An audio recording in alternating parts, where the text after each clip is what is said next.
Pizza, wow! Pizza খেতে তো সবারই পছন্দ। আজকেই আপনাদের সাথে শেয়ার করব ঘরে বসে কিভাবে সহজেই পিৎজা তৈরি করে নিতে পারবো। এটার জন্য প্রথমে একটা চিকেন থেকে কিছু ব্রেস্ট পিস নিয়ে ভালো করে ভাজি করে নিতে হবে। এর মধ্যে 1 চামচ আদা রসুন বাটা, একটা কাঁচামরিচ দিয়ে দিতে হবে। এরপর এটার মধ্যে 1 চামচ সয়া সস আর 1 চামচ ভিনেগার দিয়ে দিতে হবে। তারপর একটা পিউরি তৈরি করে নিতে হবে পিৎজা সস। এটার জন্য আপনারা বাজার থেকে সরাসরি পিৎজা সস কিনে নিতে পারেন, অথবা 3 থেকে 4টা টমেটো পিউরি করে সেটার মধ্যে 1 চামচ সয়া সস, স্বাদ মতো লবণ, হাফ চামচ ভিনেগার, 1 চামচ টমেটো কেচাপ অ্যাড করে দিতে হবে। এরপর এটার মধ্যে হাফ চামচ মিক্সড হার্ব আর হাফ চামচ অরিগ্যানো দিয়ে দিতে হবে। তারপর এটা ভালো করে মিক্স করে নিয়ে জ্বালিয়ে নিতে হবে। এরপর এটা তৈরি হয়ে যাবে। এখন পিৎজার ডো তৈরি করে নেওয়ার পালা। পিৎজার ডো তৈরি করার জন্য একটা পাত্রে গরম জল করে সেটার মধ্যে চিনি দিয়ে ভালো করে গুলে নিতে হবে। 1 কাপ জলে 2 থেকে 3 চামচ চিনি ব্যবহার করে সেটা ভালো করে মিক্স করে নেবেন। তবে জলটা খুব বেশি গরম করা যাবে না, যতটা হাতে সয় সেভাবে গরম করে নিতে হবে। এরপর একটা কাপে 1 চামচ ইস্ট নিয়ে সেটার মধ্যে গরম জলটা দিয়ে ভালো করে ব্লেন্ড করে এটা রেখে দিতে হবে কিছুক্ষণ। তবে খেয়াল রাখতে হবে জল কিন্তু খুব বেশি গরম করা যাবে না, তাহলে ইস্টগুলো অ্যাক্টিভেট হবে না ভালো করে, এগুলো নষ্ট হয়ে যাবে। আর ইস্টের পরিমাণ বেশিও ব্যবহার করা যাবে না।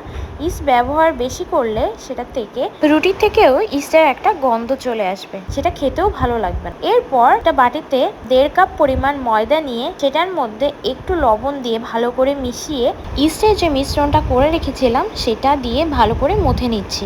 এটা আলাদা করে চিনি মিশিয়ে নেওয়ার কারণ চিনি বা লবণ একসাথে দিলে ময়দার সাথে ভালো করে মিক্স হতে চায় না, এই জন্য চিনির মিশ্রণটার মধ্যে আমরা ইস্ট গুলিয়ে নিয়েছি। ময়দার ডোটা তৈরি করার জন্য এক্সট্রা যদি জল লাগে সেটা দিয়ে ভালো করে সেটাকে মথে নিতে হবে। একটা স্টিকি ডো তৈরি করে নেব, মথে নরম করে ফেলতে হবে।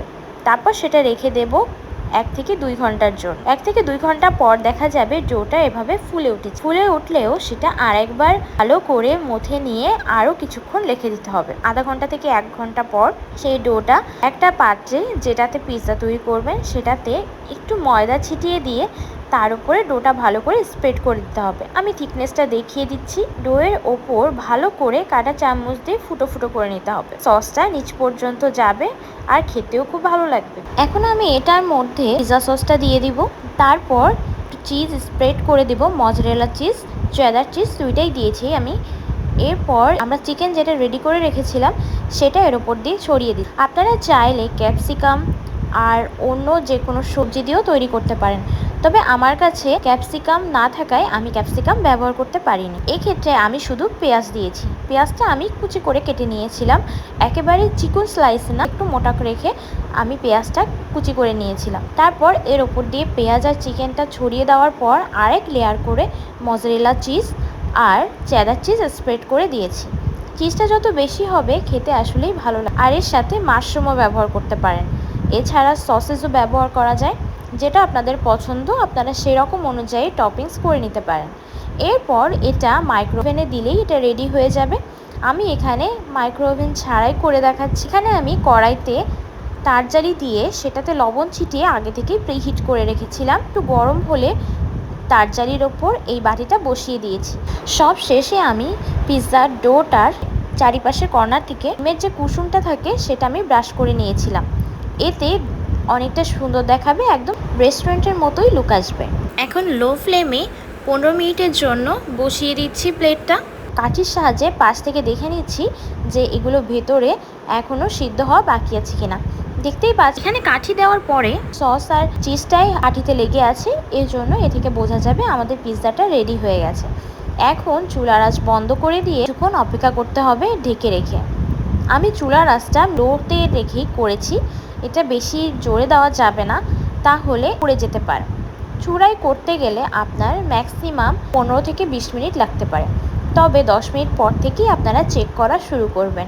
এখন আমি কিছুক্ষণ ঢাকনা দিয়ে রাখার পর বের করে নিচ্ছি প্লেটটা।